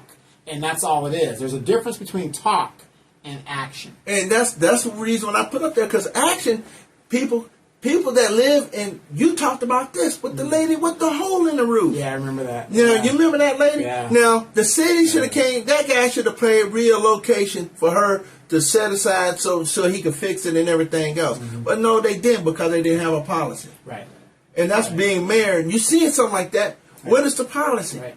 There's no policy. Why not? Because you're not thinking about the person that lives in a slum. And there's a lot of apartments around here that's like that. Well, and think about this, though. Yeah. We have, maybe 8 people on code enforcement? What would you do about that? I mean, you can drive around this city at any time. Just go around the corner here. You're going to see violations, be it a parking violation, be it a yard violation, be it whatever violation. But these people do not get ticketed. There is no corrective action. You don't even see code enforcement on this side of the city. Well, the thing is, to me, it's a lack of having a code enforcement squad. Well, we need to do more investment in code enforcement. Not only that, we need to have a volunteer code enforcement.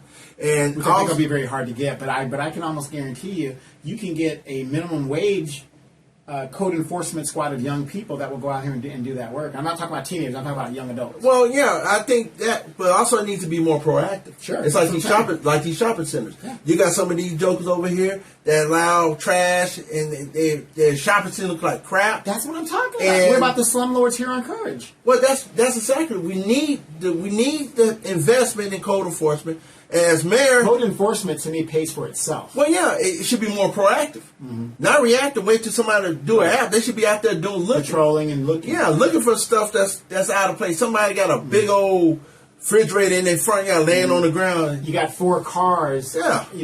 On bricks. Yeah. Making the thing up. And I wonder, what are we paying for? I mean, we can't. You're going to be the mayor. Yes. If I was the mayor, yes, the last department I would ever touch, and remember I used to be a field manager, which is equivalent to a city manager or whatever, on the airport, operations manager, what do you call it? It's the same thing. The last thing that I would cut is my code enforcement, because they're bringing revenue to the city. Yeah. I need them to take that money, go into the general fund, go out there and go get it. Yeah, but also to hold people accountable, because of the lack of accountability. That's why the place is like crap now, because we don't hold people accountable. Because if we don't have the resources, then we need to invest in the resources. And that means code enforcement to go out there proactively and do the job. Go after the shopping center. Go after the slumlords. Go after the property owners. You're looking at the houses. People have shingles hanging off. Even though they got Ray and Jalil sitting in the house playing PlayStation all day, but the house is falling apart because they're not, upgrading the house, which is a violation. Yeah. Now, and if they need help, right, then the city can provide we could help them out. Right. Now, if they don't want to do it, then they're gonna get violated. That's exactly. Sorry. That's how things have to be, because people need to be held accountable in this city. Right. I mean, when I hate when I hear young people talk about, oh, it's so messy in Moreno Valley and it's so junky, whatever. Well, golly, if you don't shit in your own backyard, it wouldn't look like that. Well, yeah, that's the thing about it. People always tell me it looks crap, but if you don't hold people accountable, if you don't invest in the personnel that write the tickets, as Donovan said, and say, hey, we're not going to tolerate this in this city. You're going to continue to have it. Right. That's why it takes leadership and vision to say we got to revamp our code enforcement program so it can go after and be more proactive, not to harass, but to hold people. Right. Correct. Not to say, just to be messing with somebody, but to do it because it's violating the code. It could create a hazard, a fire hazard, or environmental, whatever it is. Because I'm going to tell you here in Edgemont, you have a lot of people during COVID that built illegal structures in their garages and in their backyards, and people are living in those structures. And I sit here and I wonder, I want a strip club in my backyard, but if I do that, that goes against code violation, right? Yeah. See, I'm trying to go by the rules, but I'm seeing everybody else break the rules. Well, that's not those individuals. See, this is how you do this. Educate me, yes. Well, one of the things you could do is, okay, we're going to offer a program to you guys that done stuff illegally like that. Right. And we're going to bring it, amnesty, we're going to bring it up to code. We're going to send people out there to check on your stuff. And you're going to pay the fees like you, but we're going to have an amnesty program. So if you did something like that, come clean. Let's take a look at it to make sure it's safe and stuff like that, right? Yeah, then you can continue to have it. Right. But because if you have wire here, wire there, that can start a fire. Well, again, you have a lot of illegal migrants that have come here and people who come from other countries. And in those countries, you can pretty much do what you want to do. And nobody, whatever it's not American. Yeah. There are people that have built structures that did not even know you needed to get a permit. You see what I'm saying? Yeah, well. And then I'm looking at the city like, if I could see this structure, and there's no way in hell would the city would approve a structure that looks like that. Yeah. Well, that's why. I mean, come on now. Well, that's why you have to have some type of an amnesty program for people like that, for their own safety in your neighborhood, to come clean. And let's see if it's out of code, you need to get the code. Right, and I want people to understand, we're not, I'm not, like I said, I'm not ratting my neighbors out or nothing like that. That ain't what I'm saying. Yeah. But the thing is, if your house isn't up to code or isn't up to standards and whatever the city says it should be, everybody wins. The property value goes up when the neighborhood looks to code. Yeah, because this is what people want. They would ask me, how are you gonna bring this city up, and and what you're just saying, start looking like crap. Well, when you hold people accountable for things, that's how you turn things around. Yeah. You put the investment in your code enforcement. If people are having trouble fixing the brick wall, then maybe we have a program to help them fix that brick wall.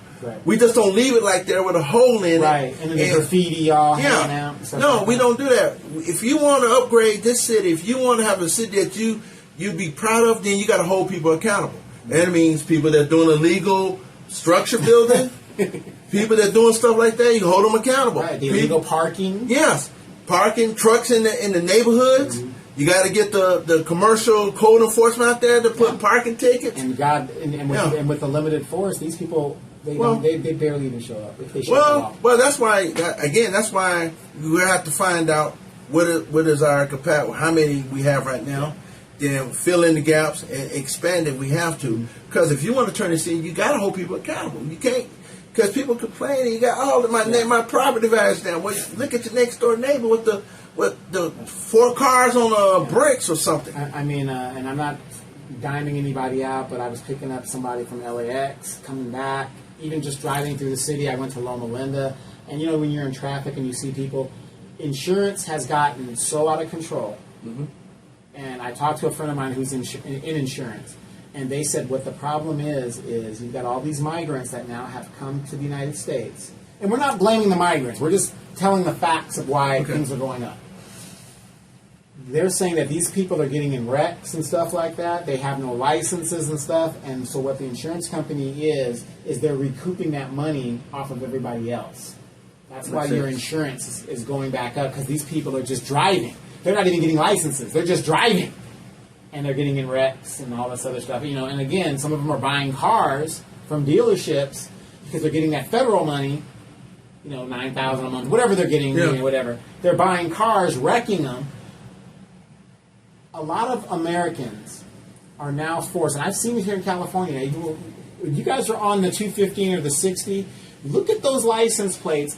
I saw a bunch of license plates that were a year old.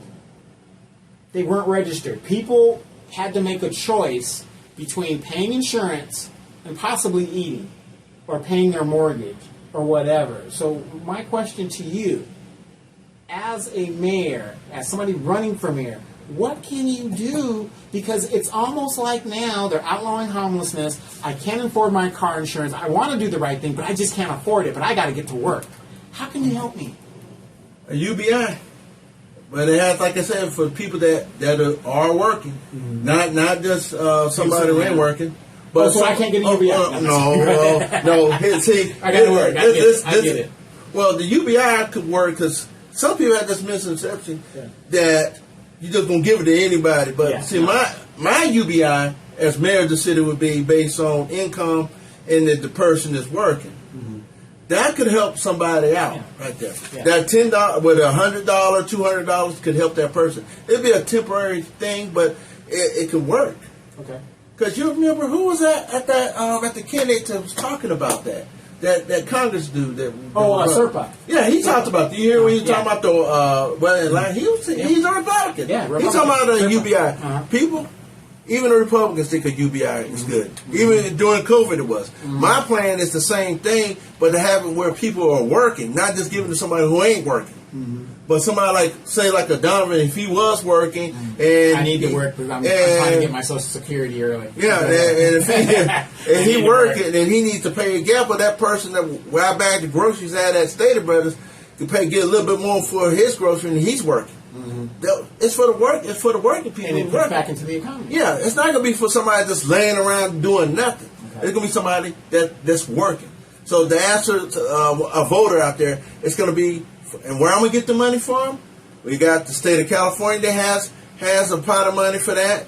The county, we have Moreno Valley Community Foundation that has money. The money is there. Okay. So it's not going to come out of the general fund. It's coming out of those taxpayer money over there. Okay. Just before we go, we're going to wrap this up. Just before we go, this has been an awesome conversation. Yes. I enjoy these. Like I said, I hope when you become mayor, you continue to do some form of conversation because people want to hear what's happening, what's going on. Okay. Recently, Gavin Newsom signed an apology for the Reparations Act. As a black man, what is your thought on that? Nobody should have showed up. $5 million of your tax dollars paid for a study that took about 4 years, and at the end of the day, Congressman piece of crap Corey Jackson, my words, not DarylTerrell's, comes back with an apology. And I know there's a lot of people say, well, California had nothing to do with slavery. See, again, you guys don't know your history. California was a free state. That is true. But the problem with California, if California didn't do something to slavery, why is he apologizing? Because California did have something to do with slavery. It facilitated slavery. So an example is this. DarylTerrell is a slave owner. I'm his slave. He brings me into California. I am still in servitude even though I'm in a free state. So California has done everything to facilitate him as a slave owner to keep me enslaved. If I ran away, California would return me to Daryl as my owner. This is what we mean by that. So for those of you guys that fell asleep during history class or fell asleep during California history class, California is responsible for the facilitation of slavery, and that's what they did. And this is what the apology is about. To me, nobody should have showed up. True. They should. Empty. Wait. We got an apology and a plaque at the state capitol. Symbolism. But everybody else got what? Money. There was no study. They get money. The thing is for me, Daryl, is this. Either you're going to compensate people like you did for the Asians during World War II and whatever, the Jews. I don't know why we have to compensate Jews. We didn't. Not that I know of that we took part in the Holocaust. But anyway, they compensated all of these groups. You're compensating illegals. You're compensating all this other stuff. But why is it that when it comes to compensating black people, it can't be done? That's the big question. Is this the policy of the Democratic Party? Well, what you nailed out, it seemed like it is. What you laid out. You're a citizen. Yeah. I'm a citizen. I can prove my lineage to slavery. I'm a black man. Just because you got black skin doesn't mean you're going to be a slave. Yes, we understand you got natives here that were enslaved and stuff like that. But they've been compensated. They have their land. They have their treaty. These people have casinos. They're getting their money. They're getting a stipend. So they've gotten their reparations. because the United States government did not have to do that. California state government did not have to do that. Right? Yeah. You got Pachanga, you got Morongo. Yeah. These people have to dole that money out to their tribal members. So they're getting a form of reparations in the regards that they can do that. As an American citizen, I can't open up a casino. I can't open up certain things because it's against the law. These are native nations, and if you're a real Indian, you would be a part of that nation. You know, so I hear a lot of my friends that are, you know, Caucasian talk about, well, I got Indian in me. Everybody's got Indian in some form. But if you were a member of that tribe, you would be getting some of that money. So you're getting your reparations. So we get it. Native people, hey, you've been compensated. The government has an agreement with you to take care of you guys for the rest of your lives. I'm just a natural citizen. I got an apology and a plaque, and I think there's something wrong with that. Well, to me, it's symbolism again. Right. I mean, either you're going to give it to everybody or give it to nobody. If you said, hey, everybody gets an apology, I'm cool with that. I have no problem with that. Mm-hmm. But I'm seeing there's a problem when it comes to blacks and the government. But you're going to let people who break our laws that come over this border, you give them housing, financial assistance, and yet black women and children are the most homeless in the state of California and across the nation. And they're citizens, and we're not getting any help. Make it make sense. How do you explain it? I'm listening to what you're saying. I see the logic. I see the logic. See what I'm saying? Yeah, I see the logic. What you just pointed out to me. Yeah. I mean, it doesn't make sense to me. Where's the fairness? Well, yeah. The way you laid it out, I understand when you say there's no fairness. Yeah, there's no fairness. I'm a citizen, and I can't get assistance. Yeah, well, that's what I'm saying. Well, based on what you laid it out, I mean, it's fairness. That's what you said. You talk about. So why is it that when it comes to black people, we have to study it? When the migrants come over, here's your money, here's a house. I don't know that question. I don't know the answer to that. I'm just trying to figure it out. Like, why is it that there's a study when it comes to us, but during COVID, Asians were being so-called assaulted. We're going to give them a crime bill, and we're going to give them $26 billion to compensate them to open up business, whatever they were doing. They gave them money in addition to that. Well, that's what I'm saying. No study. What you laid out is, I understand what you're saying. I see where you're coming from. Right. I mean, but does it make sense? No, it doesn't. You know, what you just said, it doesn't make sense. Have you noticed other groups, there's no studies. They just give it to them. Ukrainians, they need money. Here you go. No study. Nobody says how much it's going to cost. Who's who. They just give them the money. Here you go. You figure it out. Well, just figure it out. Just go ahead and take it. I see your point. And this is happening all over the nation. Yeah.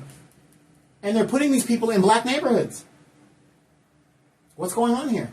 We have a super democratic state, and we could not get a reparations bill passed. That doesn't make sense to me, because according to the Democratic Party, and even the Republican Party, you got to vote more Democrats or more Republicans to pass bills. Well, it should have went to the floor. It should have went to the floor. Right. That's my stance on it. It should have went to the floor. Right. But again, even if it went to the floor for a vote, we have a supermajority Democratic state. We're the most loyal voters of the Democratic Party. We should have got reparations. According to them, we need more Democrats. You got to vote more Democrats to pass more laws. You need a Democratic president to make sure the law goes through without a veto. We have all of that. The Supreme Court had nothing to do with it. Well, that's a party issue. I had to say it's a Democratic Party issue. The reason why what you just laid out, like I said, what you laid out is a party issue. Why that didn't come out? That's the party, the assembly leader, the majority leader, the speaker of the assembly. But as a black person, after doing all of these things, and you have a supermajority, and they still could not give you a bill, but they're giving people who broke our laws and aren't citizens, why should we continue to vote Democrat?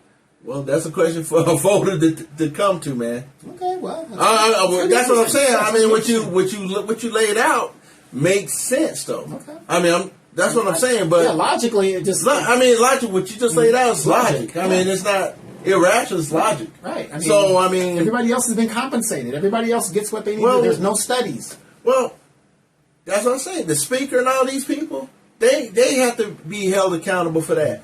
And how do you hold them accountable? You don't vote for them. That's how I look at it. Thank you. If your accountability is not to vote for the person, if that is, they need to be removed. If you don't agree with it, they need to be removed. That's how you do. That's how you do things like that. If you disagree with it, then you don't vote for them. All members of the California CBC, the California Black Caucus, needs to be removed. If you're not going to go into that office and do the business of black people, which is reparations, that's what we want. If you ask the average black person, that's what they're going to say. We want our reparations. Daryl, it's going to take 235 years for black people to catch up to white wealth. And white people are behind Asians. I don't have 235 years of life left in me. I won't even. I'll probably be dust. I probably even thought of. But that's the disparity. The only way we're going to catch up is through reparations. And yes, we are aware there's a coalition of Asian Hispanics against blacks for getting reparations. We are aware of that. But guess what? That coalition means nothing. There's only 14 members of the CBC. They all need to be removed. Well, they have to be held accountable for their actions. Exactly. That's how I look at it. Exactly. They didn't bring it to the floor, and they have no reason crazy reason because the governor, it doesn't matter. It should go to the floor. If it went down, so be it.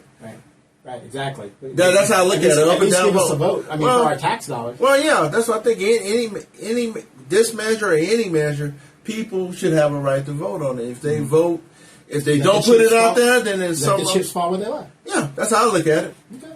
I got you.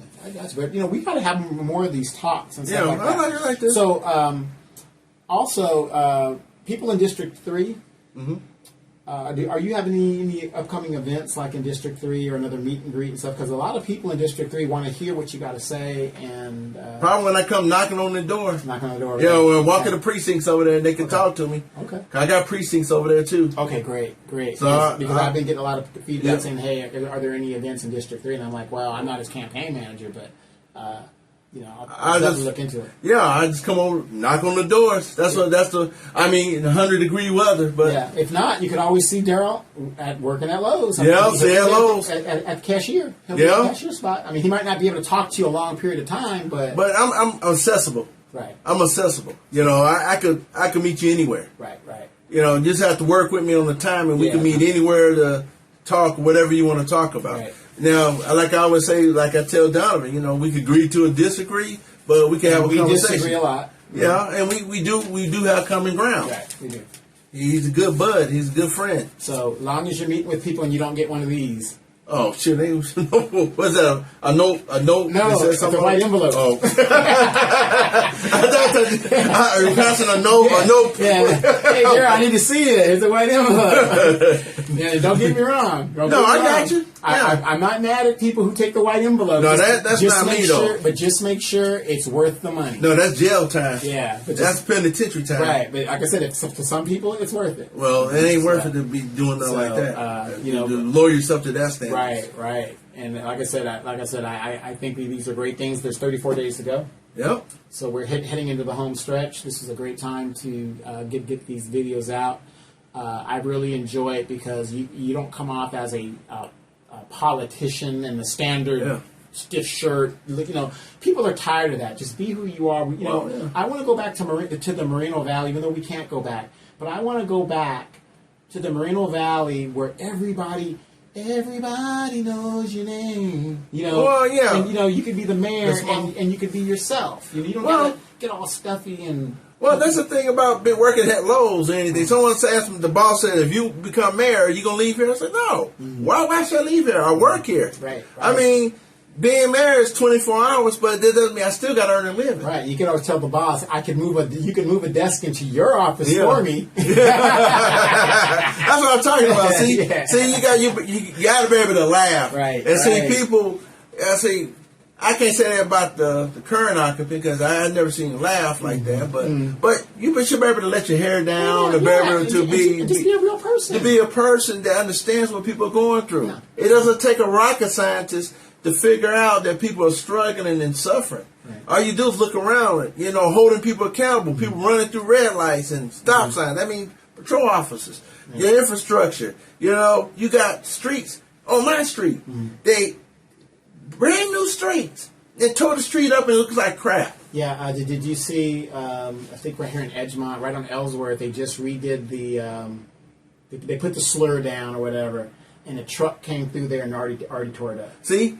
That's what I'm talking about, accountability. See, people like that tear up our streets. These are just random trucks. No, but that's what I'm saying. Our policy has to be in there where these people fix the street like they found it.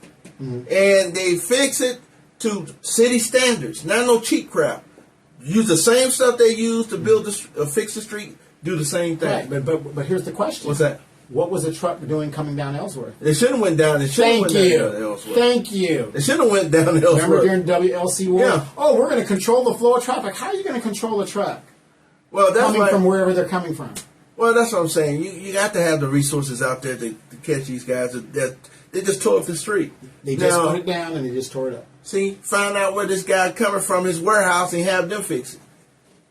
Because the taxpayer had to fix a road that we already fixed before. Right, exactly. And we're doing it again. And this is what's happening, and they're repairing the same roads that's what over and over again. Well, we have neighborhoods that need their roads repaired, have been repaired in 12 years. Well, that's why we have to reform the way we prioritize street improvements. No, what we need to do is get a handed code enforcement force out there working. Yeah, that is part of it, but also at the same time, you still need to relook at how we prioritize streets versus neighborhood streets versus arterial streets. Right. But yes, that too is important. Code enforcement investment, we need to invest to hold people accountable. For like what Donovan said, some truck going down there, maybe that code enforcement guy or whoever would have gave that guy a ticket and say, you need to turn around and get out of here. Right, exactly. But, or find the warehouse that truck came out of for doing it. But yet we have all these people working in City Hall, and I'm not saying their job is important. To me, code enforcement pays for itself. So there's no excuse. Don't tell me the budget. Oh, we don't have the budget for it. It pays for itself. They have money for things. Yeah, of course. Because, like I said, if you want to change the city, then you got to put the money behind it. You got to put actions. Can't be just talking to the deaf. You got to put. If you want to hold people in these shopping centers, slumlords, truck drivers accountable for breaking the law, then you need to invest in the resources. Code enforcement, patrol officers. That mean traffic officers. That means having a shopping center code enforcement team to go after these shopping center owners who let their place just fall apart. Exactly. And they don't have the money. That's where they come from, that facade you're talking about, a facade program with sweat equity so they can fix it up. There's no excuse. Right. Another thing that I think we really need to start doing. What's that? And like you said, they have the money. You know they have the money. You're a planning commissioner. Yeah. The stipend that the commissioners get. Well, I don't well, I know you can't talk about it, but for those that don't know, I believe you guys get a stipend of $100. Yes. And that's ridiculous. We make decisions that the city council will never see. That's facts. Only things I think they'll see if it's a appeal of a project, a general plan amendment, it's a general plan amendment, zone change. And if a project gets denied, even it gets denied, they get appealed. That's the only. But other things they won't see. The city council will not see the Chick-fil-A that we already approved. Yeah. So they won't see anything. So we make very important decisions that increase the housing stock, that create bring the businesses here, break business, that generate the jobs, and we should get. I agree. We have an important position. Yeah, it's an important position, and if you want quality people to get into those positions, I really feel that. The city is 40-something years old now.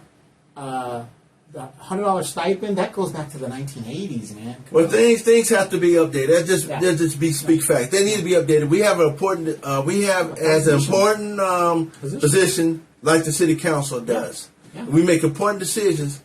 We shape this city on land development issues. We're as important as the city council is. Yeah, and I just wanted to bring that to some of the listeners' situation. You have guys with great, like Daryl. He's great with the ideas and stuff like that.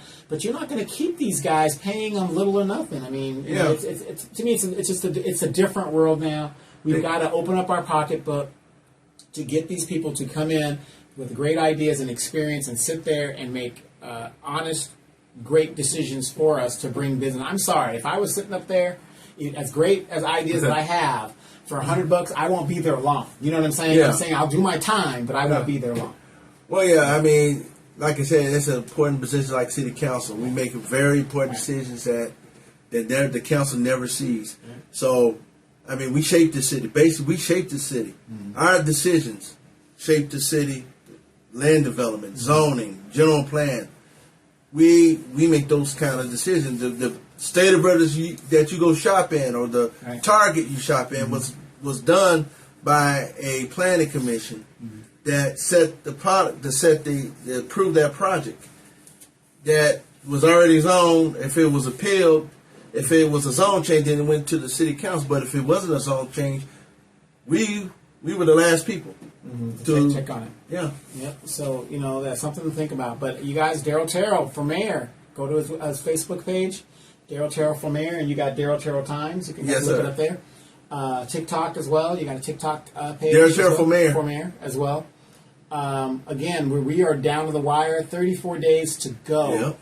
And now is the time that people are going to be paying attention to their local politics as well as the national politics, because there's not going to be any more debates on the national level. No. Now the absentee ballots are going out. Next week. Yeah, next week. Yeah. So you guys that like myself, I was in the military for a long time, so I've always done absentee. You're going to start voting next week, and you got to make a decision. You got to make a decision based on the candidates that you like and what you hear from these candidates now. Like I said, I'm an absentee voter. I've gone to the meet and greets. Unfortunately, there wasn't a lot of meet and greets this year. Yes. But the point is, I did my best to put up for people to see what they can see from some of these candidates. And I'm just going to say this. Read your book, your election voter book, and vet these candidates. Email them, call them, ask them questions, because this is a very, very important election in the city of Moreno Valley. And the thing, too, also, when people ask, are you better off with the question you offered 2 years ago? Yeah. All right, I tell you folks out there, look around you. Yeah. Look around you in the city of Moreno Valley. Look at Moreno Valley. And if you like what you see for the last 2 years, then vote for the incumbent. Right. If you don't, vote for me, because there'll be a different change, new ideas, a person that reflects your hopes and dreams. Absolutely. What I like to say about that is, we are now in high inflation and whatever, and this mayor has already been in the position, and he has done absolutely nothing to alleviate the problems that has come from high inflation and people just high gas. And not that he could do anything about that, but he doesn't say anything about it. He has no ideas. So why would we keep a person who was in charge when all of this stuff kicked off, when we could possibly look at other options to lead us out of the darkness? And so it's very serious, you guys. I mean, it's very, very serious. And November 5th is going to be very interesting. A lot of elections are going to kick off, whatever. And we're out here in Moreno Valley, Riverside County, and it's going to get interesting. So that's why. If you see that I look tired, remember, I always bring this up because I look tired because I work 2 jobs. I'm a planning commissioner. I'm campaigning for manager. And you're campaigning. Yeah, and the thing is, people, I do this because I can't sit on the sideline and watch this happen. Yeah. I'm risking everything to do something that is going to benefit. It may not benefit my generation, but it benefit your kids' generation. The future generation. Because I may not live to see this stuff. Right, come to fruition. Yeah, I lived here. I'm a 36-year resident, and I'm probably going to die here. Right. Welcome. Yeah. And but the thing is, brother, we are in the same boat. But the thing is, I'm not running to be the governor of the state of California. Right. Or the president of the United States. I'm running to be mayor of your city of Moreno Valley. That's what I'm running for. Amen. All right, you guys, same time, same channel. Next week, DarylTerrell, he will be back. Yes, I will. Please check his Facebook page for updates. Don't forget to share, like, and subscribe. And again, when you're looking at your voting thing, if you're voting absentee, tell your friends and family. We need a change in the city of Moreno Valley, and this guy is the change. I appreciate that. Yeah. Donovan Sadiq, the Inland Empire Informer, also known nationally as the Recovering Democrat. We're going to see you guys next week.